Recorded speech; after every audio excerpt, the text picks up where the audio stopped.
Honda Civic 1984 Review, YouTube video script. Intro music. Host, hey everyone, welcome back to the channel. Today, we're diving into a classic from the past, the 1984 Honda Civic. This car is a true testament to Honda's engineering, and for those who love the nostalgia of 80s cars, this one's for you. Let us check out the car's details, its exterior, interior, comfort, performance, and of course, we'll wrap it up with my final thoughts. So, buckle up, let us get into it. Car details. Host, first up, let us talk about the car itself. The 1984 Honda Civic is part of the third generation of the Civic lineup, and it made a major splash when it debuted.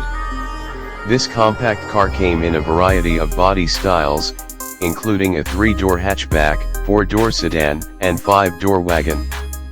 Now, while this Civic-S looks may seem modest by today's standards, in 1984, it was all about practicality, efficiency, and reliability, three things that Honda nailed.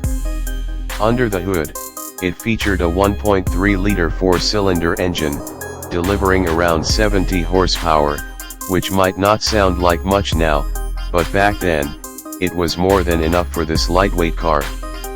It also offered great fuel efficiency, something that earned it a loyal following. Exterior. Host, let us take a look at the exterior.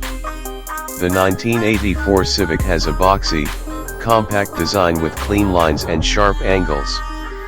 It's got a simple, no-frills look, but there's something undeniably charming about it.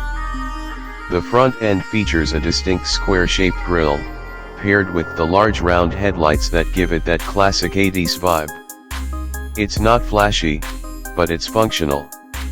The slim profile and compact size give it excellent maneuverability, perfect for tight city streets. Plus, the rear hatchback option gave it a bit of extra utility, making it a versatile choice for many drivers back in the day.